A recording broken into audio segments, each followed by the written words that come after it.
The official narrative asks you to witness a miracle and call it mundane engineering. A 164-kilometer chasm carved through a desert in a mere decade using primitive steam dredgers and wicker baskets. This is not a construction site. It is a meticulously engineered cognitive dissonance. The math is an insult to reason. The scale, an anomaly that screams a forbidden question. We are looking at an inherited technology, not a Victorian triumph.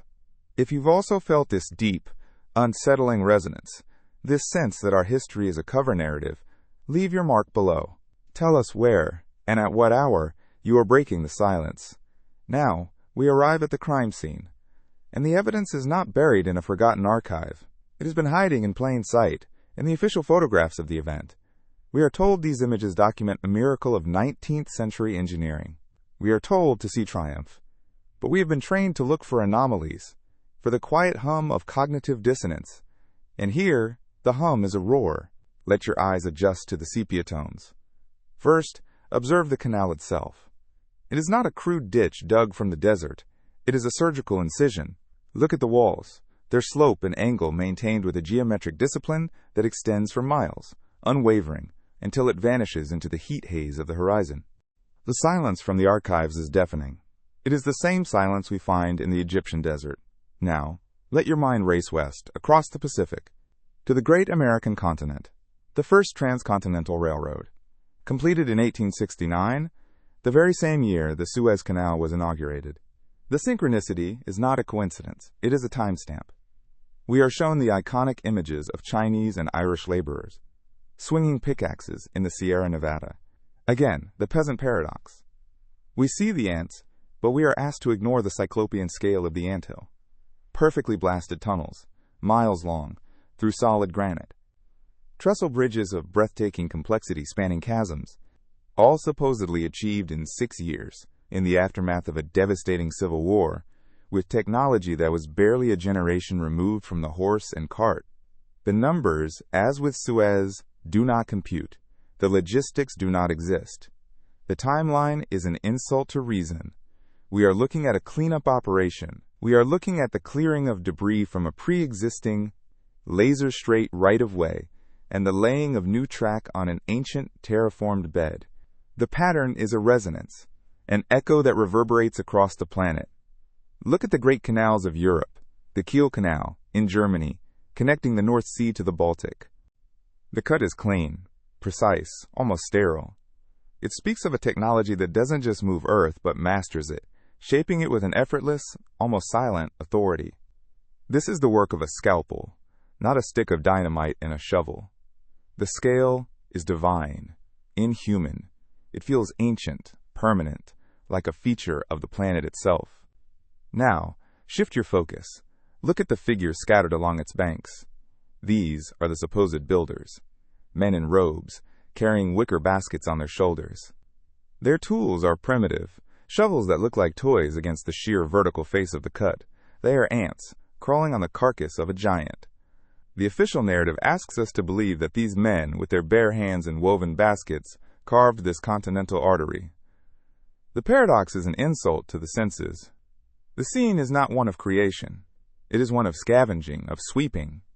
They are not building a monument, they are cleaning one. And what of the machines? The famous steam dredgers. Look at them. They sit in the channel like props on a stage, small and insignificant. Their steam is a wisp of smoke against the immensity of the task. The mathematics are clear. These machines, even if they ran without fault, day and night, for the entire decade, could not account for a fraction of the 75 million cubic meters of earth. The Corinth Canal in Greece, a 4-mile-long surgical incision through solid rock, perfectly vertical, a feat of cutting that modern machinery would struggle to replicate with such precision.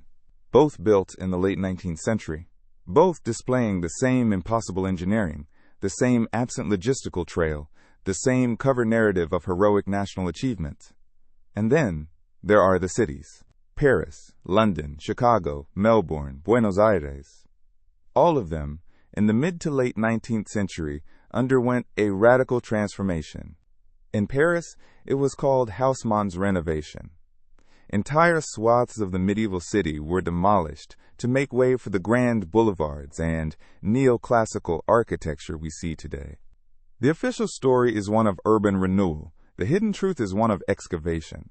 They were not building a new Paris, they were digging out an old one. They were uncovering the buried avenues of a far more advanced civilization. A city designed with a geometric and aesthetic harmony that speaks of a unified global culture. The same is true of the Great Chicago Fire of 1871, a convenient catastrophe that allowed for the rebuilding of the city. But the photographs of the aftermath show something strange. They show impossibly vast and ornate stone and marble buildings, the so-called Old World architecture, standing as hollowed-out shells, while the wooden structures around them are vaporized. They are part of the cover narrative, a technological alibi to lend a veneer of plausibility to an impossible timeline. They are there for the photograph, not for the work. Look closely at this image. Your intuition is not failing you. That feeling in your gut, the one that says, "This is wrong," is the most reliable instrument we have. If your eyes also see the impossibility of this scene, this cognitive dissonance made manifest, validate that perception. Acknowledge this document with your mark, so that this frequency may reach others who are ready to awaken. Observe what they are actually removing. It is not bedrock. It is not compacted, virgin earth. The photographs show them clearing sand, silt, and mud, the consistency of a substance deposited by water. They are not digging a channel, they are unclogging one. The official history even mentions the Bitter Lakes, large bodies of water that were conveniently on the canal's path. They were not integrated into a new design. They were the indelible proof of the old one, the sections of the original colossal waterway that had not been completely filled in by the great sedimentary cataclysm. They were the ghostly fingerprints of the true builders, the pools of memory left behind by the mud flood. What we are witnessing in these photographs is not an act of construction. These were not buildings that could have been erected in the few decades Chicago had existed. These were the ruins of a Tartarian metropolis, and the fire was the pretext for its demolition and the construction of a new, lesser city on its foundations. This was not a century of construction. It was the century of appropriation.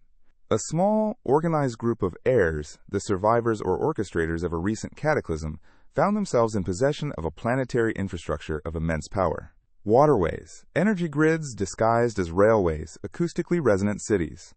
But they had lost the instruction manual. They could see chunks what these things did, but not chunks why or fry.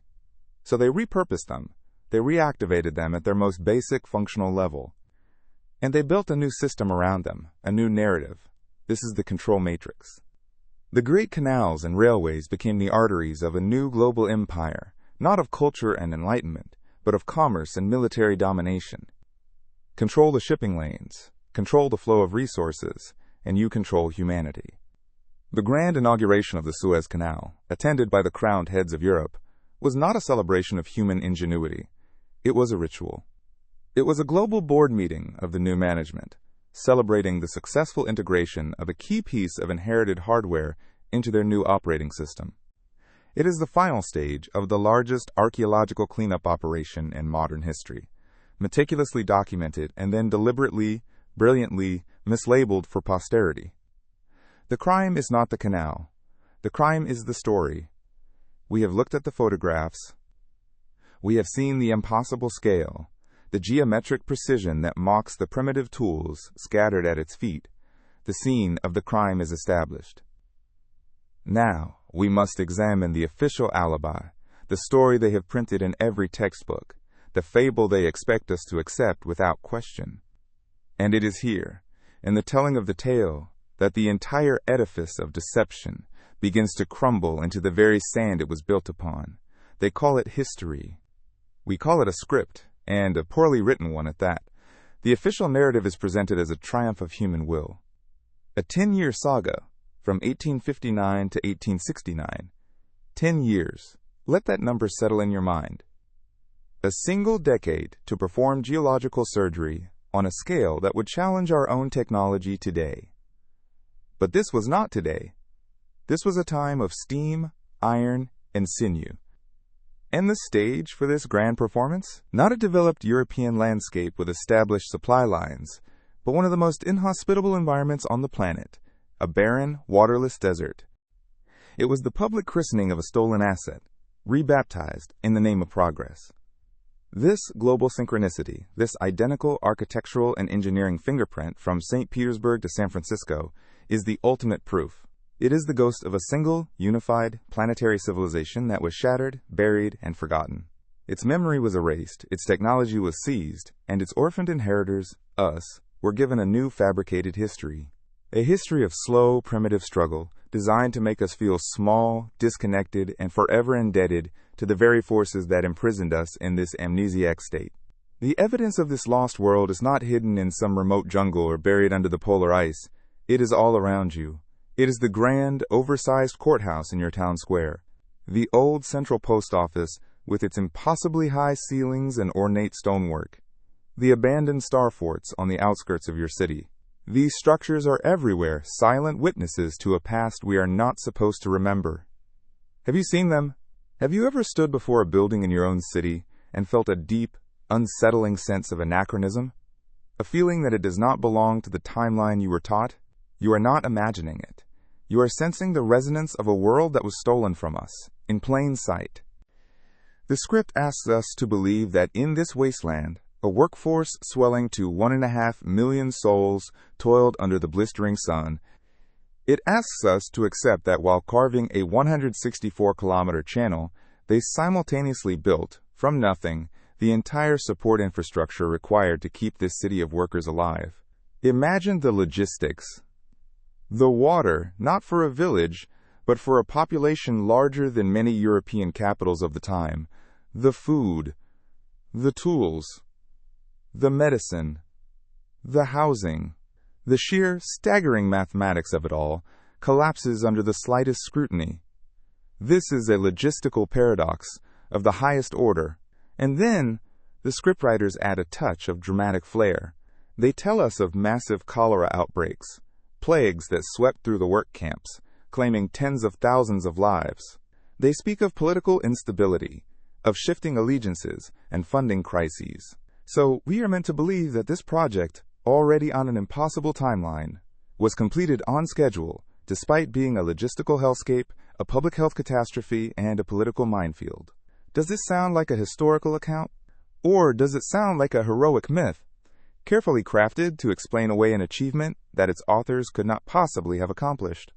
It is a story designed to preemptively answer our questions, with tales of sacrifice and perseverance, a narrative of coverage that uses human suffering as a shield for an impossible truth. Tell us where you see these phantom limbs of a lost empire. The map is being redrawn, not by them, but by us. We must now shift our perspective. We must move away from the cold calculus of logistics and engineering, and adopt the lens of a mournful anthropologist, studying a lost tribe that has forgotten its own name. That tribe is us. We are the inhabitants of a world brimming with a silent, functioning ghost technology, and we walk through it like children playing in the ruins of a palace, convinced we built the sandcastles ourselves. This is not a story of construction.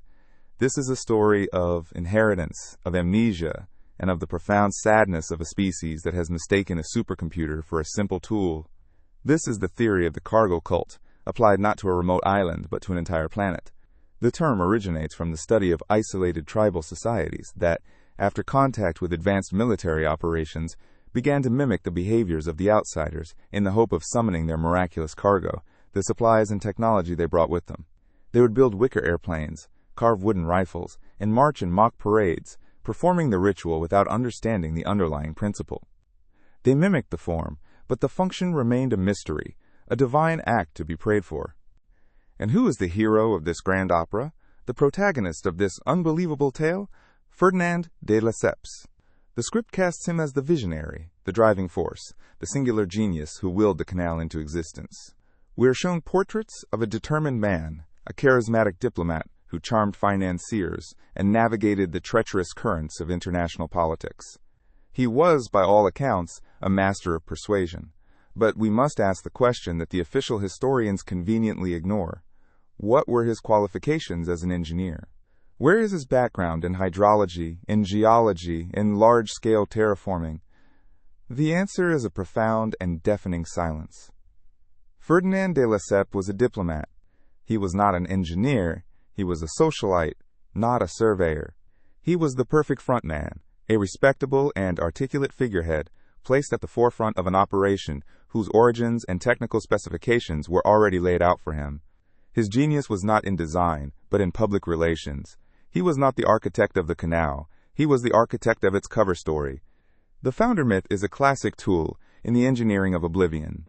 By assigning a superhuman achievement to a single, relatable human being, the narrative becomes digestible, inspirational, and, most importantly, it places a definitive and recent starting point on the timeline.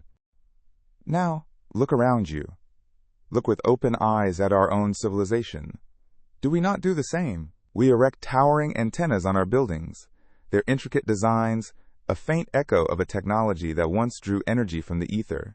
Today, we use them for crude transmissions, and in our deepest moments of cultural symbolism, we place a cross on top, a ritualistic marker on a piece of misunderstood hardware. We stand in awe before the grand cathedral-like structures of old power stations, their turbine halls silent or retrofitted with primitive combustion engines.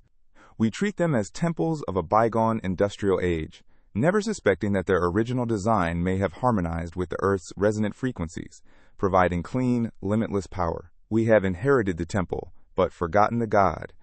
The Suez Canal is the ultimate monument to this grand, planetary cargo cult. The original builders, the ones who sculpted the desert with sound or gravity, saw a vital artery in a global system.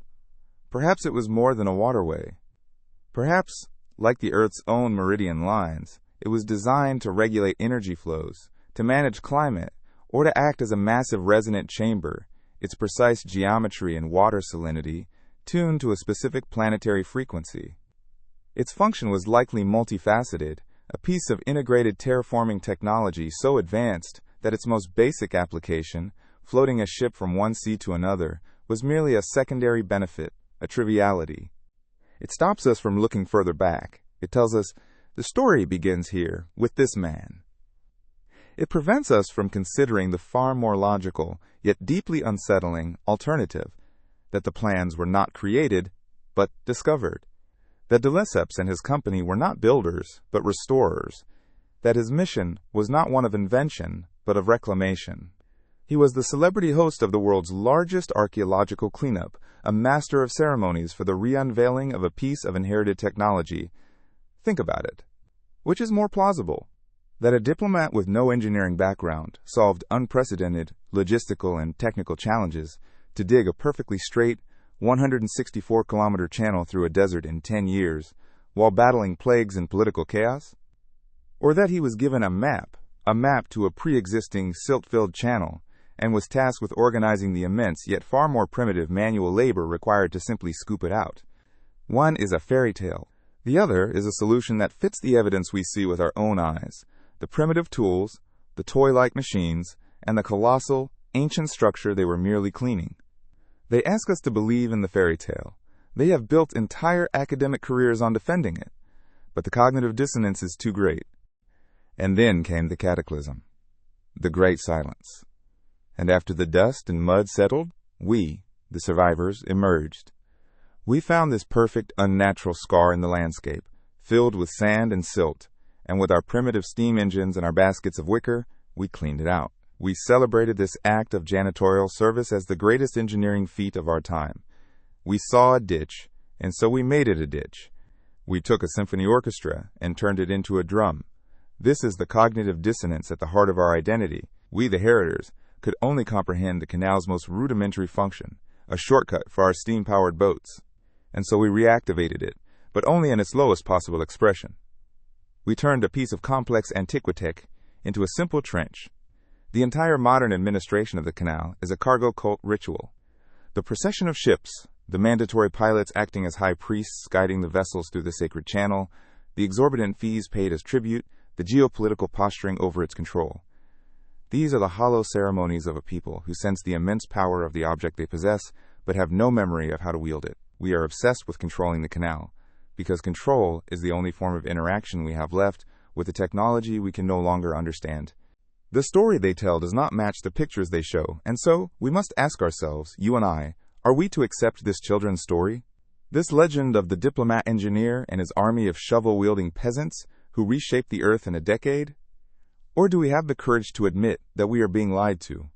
That the fragility of the official narrative is not a flaw, but a feature, designed to shatter the moment a truly critical mind examines it. The story of Suez is not a monument to 19th century ingenuity. It is a monument to our own amnesia.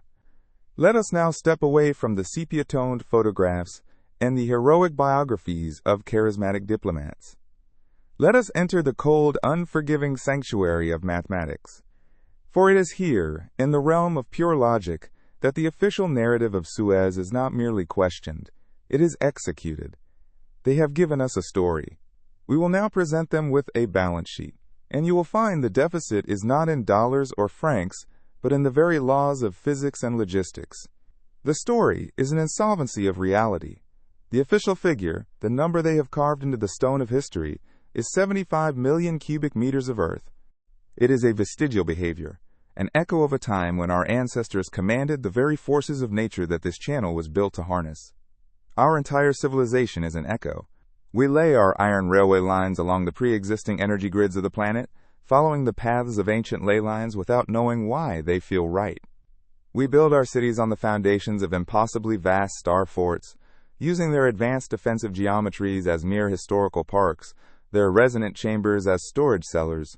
We have been conditioned to see a world of primitive beginnings, of slow, arduous progress from mud huts to skyscrapers. But the evidence all around us screams of a different story, a story of immense loss, of a technological paradise turned into a planetary ruin, which we now inhabit as squatters. The engineering of forgetting was so successful that we now worship our own ignorance. We call it science. We call it history. We call it progress. We have been taught to feel pride in our crude accomplishments, to celebrate the flickering candle while standing in the ruins of a sun. This is the source of the deep, unnamed melancholy that haunts modern man, the feeling that something is profoundly wrong, that we are living in a lesser version of reality. Let us pause and truly comprehend this volume. It is not a number, it is a geological event. It is the material equivalent of 25 Great Pyramids of Giza, excavated and transported. It is the weight of nearly 150 million tons of rock, sand, and silt. We are told this was accomplished in 10 years, a decade, with a workforce that, for the first several years, consisted almost exclusively of men with shovels and baskets. This is the foundational claim, and it is a mathematical monstrosity. Let's perform the grim calculation. The total estimated workforce was 1.5 million men over the decade. Let us be generous. Let us assume a consistent workforce of 30,000 men dedicated solely to excavation, every single day, for 10 years straight. No weekends, no religious holidays, no cholera outbreaks halting work for months on end. A human machine, working under the desert sun, an industrial fantasy. If each of these men could excavate and carry away 2 cubic meters of earth per day, a grueling, physically demanding quota that would break the strongest of bodies in a matter of weeks, they would move 60,000 cubic meters per day. In a year of this relentless labor, that is 21,900,000 cubic meters. It is the resonance of a lost memory, a psychic pain passed down through generations of orphans. We are a species with amnesia, and the Suez Canal is not a monument to our ingenuity, but a tombstone marking the grave of our true potential. If this vision of an amnesic humanity resonates with you, if you feel the weight of this inherited loss in your own soul, check if you are subscribed. We need awakened minds around here. We need to piece together the memories of the palace we were born into. We are a cargo cult, yes. We are the children playing with the master's tools, mimicking rituals we no longer understand. But this amnesia, this planetary state of cognitive dissonance, was not an accident. It was not a slow decay. It was a murder. A crime committed against the memory of the world, and the Suez Canal is where they bury the evidence in plain sight. Before the cleanup, there was the crime. The event that necessitated the silence. The Great Reset. It was not a gentle turning of the page. It was a violent caesura. A brutal punctuation mark in the human timeline, written in water and mud and fire. The mechanism was terrifyingly simple. Liquefaction. A planetary resonance weapon, perhaps, that turned solid ground into a churning, liquid tomb. Over 10 years, it would be 219 million cubic meters, On the surface, the number seems to work, but this is the first layer of the deception. The calculation assumes the impossible, that every handful of earth was soft sand on the surface, easily scooped and carried away. It ignores the need to break rock, to excavate below the water table, to manage collapsing walls of sand, and to transport the material not just a few feet, but often hundreds of feet, or even miles, to spoil heaps. The 2 cubic meter per day figure is a best-case scenario for surface-level work, not for carving a trench 50 feet deep. The realistic output would be a fraction of that, and the timeline immediately stretches into multiple decades, if not a century. The narrative of the asterisk corvée, the forced manual labor, is not an explanation of the work. It is a narrative of coverage, a story of human suffering so vast it is meant to numb the mind and prevent us from ever performing this simple, damning arithmetic. It uses the sacrifice of thousands to obscure a lie of impossible scale. Then, they introduced their technological saviors, the steam-powered dredgers. These machines, marvels of their time, are presented as the solution, or a cyclical deluge, a celestial mechanism they knew was coming and chose to weaponize. The specifics are lost, buried under the outcome. And the outcome was the mud flood, a choking blanket of silt and sediment that swallowed cities whole, that filled the arteries of the old world, silencing the hum of its technology under 1 billion tons of earth. The canal, this perfect geometric scar across the desert, became a grave. It was filled, erased, returned to a state of nature that was anything but natural. This was the physical reset.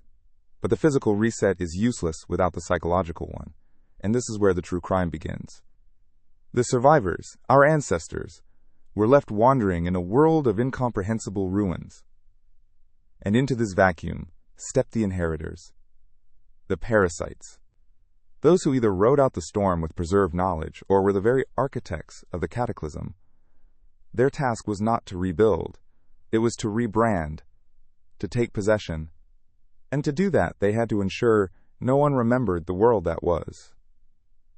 They initiated the Great Library Purges, the incineration of memory, the systematic hunting and destruction of every map, every text, every diagram that spoke of the previous age. This was the engineering of oblivion. And the story of Ferdinand de Lesseps is its crowning achievement. But again, the numbers betray the legend.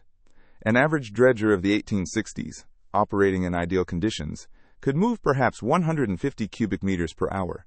Let us assemble a fleet of them, 60 of these machines, a massive, unprecedented concentration of industrial power for the era. Let us again assume the impossible, that they operated 24 hours a day, 7 days a week. That gives us 216,000 cubic meters per day. Over the 5 years they were primarily used, this accounts for a staggering volume. But this calculation exists in a vacuum. It does not account for the colossal logistical chain required to keep them alive. Each of these machines was a hungry beast, consuming tons of coal and fresh water every single day. Coal that had to be mined, shipped to Egypt, unloaded at Port Said, and then transported deep into the desert along the canal's path. Water that had to be brought from the Nile. And these were primitive, cast-iron machines. They broke down. Pistons cracked. Boilers failed. Where was the industrial ecosystem to support this fleet? Where were the foundries casting replacement parts? Where were the armies of mechanics and boilermakers living in the desert? The photographs show us the dredgers, yes. They sit there, often idle, like props on a stage. It is the most audacious cover story ever conceived. They needed a hero for the new diminished age, a man of vision, but not of engineering genius, a diplomat, a salesman. They handed him the rediscovered plans, the ancient schematics, and told him to invent a story of struggle and triumph. The narrative of forced labor, of cholera, of 10 years of toil against the desert, it is a beautifully crafted myth. A story of sacrifice designed to explain away the impossible, to fill the void of a lost history with a tale of human grit. It was a psychological operation on a global scale. They took possession of the infrastructure, and then they took possession of its history, erasing the true builders from time itself. Every photograph of a man with a wicker basket is a brushstroke in this masterpiece of propaganda. Every mention of a primitive steam dredger is a note in a symphony of lies. The great silence they imposed was not an absence of noise. It is an active, humming frequency of control. A carefully maintained illusion that we are the pinnacle of creation, when in fact we are tenants in a palace, convinced we built it ourselves with mud and sticks. This is the mechanism. First, you bury the world. They do not show us the massive, sprawling industrial city that must, by necessity, exist behind them. This is the *evidencia negativa. The greatest proof of the crime is the absence of the evidence of the work. The backstage is missing, and this leads us to the deepest, most profound impossibility, the supply chain. The official history casually mentions 1.5 million laborers over 10 years. We do not treat this as a statistic. We must see it for what it is, the creation of a temporary nation-state in the middle of one of the world's most inhospitable environments, a city of workers larger than any European capital of the time, with the exception of London or Paris, a city with no source of water, no local food production, no sanitation infrastructure. Let us audit the lifeblood of this phantom city. Water. A human being doing hard labor in a desert climate requires a minimum of 10 liters of water per day simply to survive. For a workforce of 30,000, that is 300,000 liters of fresh water daily.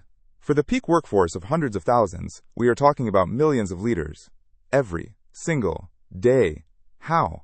How was this water transported from the Nile, purified, and distributed along a 100-mile construction front? Then you burn the books. Finally, you tell a beautiful story about the digging. The silence is their most powerful weapon. Sharing this information is our defense. Send this to someone who needs to awaken from the dream. We are a civilization of orphans. We live in the houses of our ancestors, sail their waterways, and walk their perfectly paved streets, all while clinging to the comforting lie that we built this world with our own two hands. Every day, the spine of global commerce, thousands of tons of steel and data, flows through an artery we did not create. The Suez Canal. We are told it is a triumph of 19th century will, a testament to what men with shovels and steam can achieve. But this is a nursery rhyme told to a sleeping giant. The truth is far more humbling and far more terrifying. We are not the builders. We are the inheritors, the squatters of a bygone age, suffering from a perfectly engineered amnesia. This waterway is not a monument to our ingenuity. It is a monument to our forgetting. To accept the official narrative is to accept a logical paradox, a mathematical impossibility that should trigger a profound cognitive dissonance in any rational mind. It requires us to believe that a pre-industrial society, plagued by disease and logistical chaos, performed a feat of geologic surgery in 10 years, that we, with all our vaunted technology, would struggle to replicate today. The official answer is a small freshwater canal. But this canal was one of the first 10 things to be built. How were the workers who built that very canal kept alive? It is a classic chicken and egg logistical paradox. Now, consider food. Fuel for the human machine. Tens of thousands of tons of grain, meat, and produce needed every month. Where did it come from?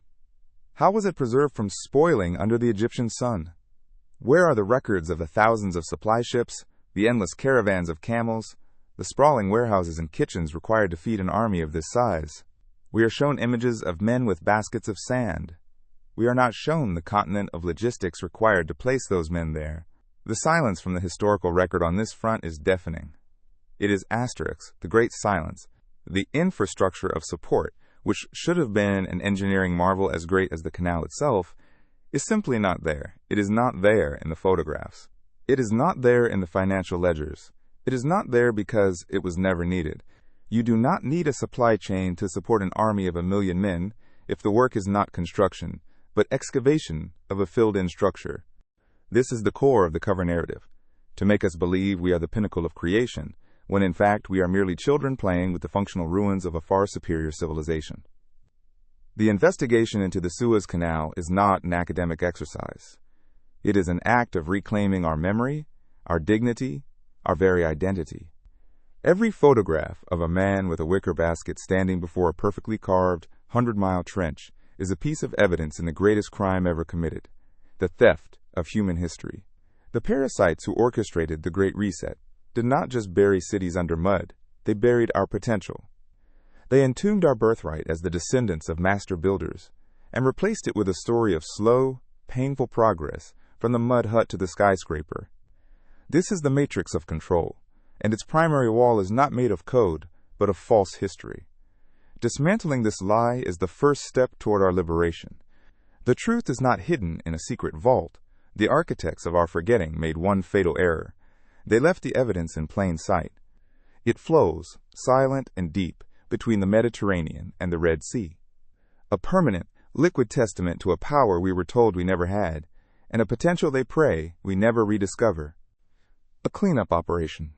The number of workers was likely a fraction of what is claimed, and their task was not to break a continent, but to scoop out millennia of accumulated sand and silt from a channel that was already there.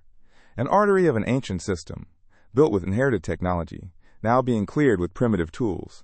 This is the only hypothesis where the numbers align. The dissonance between the monumental outcome and the primitive, unsupported process is too vast to be ignored.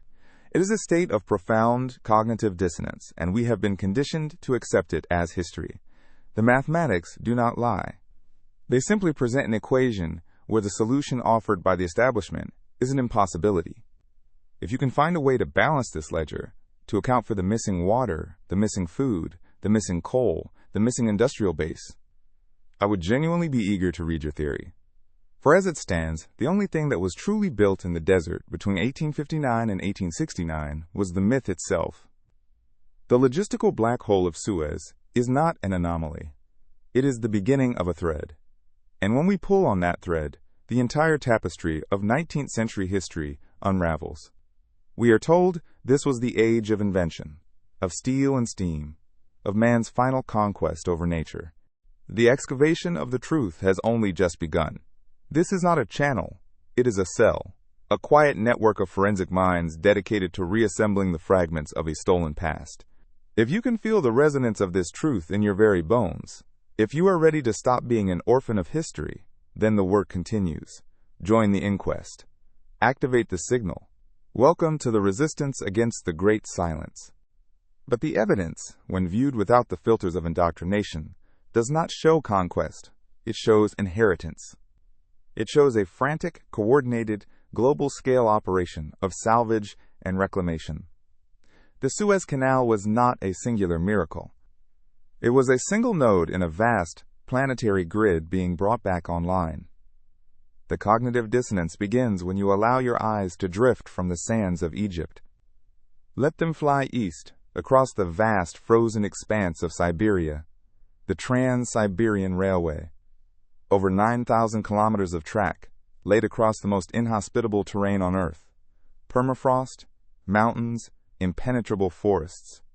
We are shown the same photographs.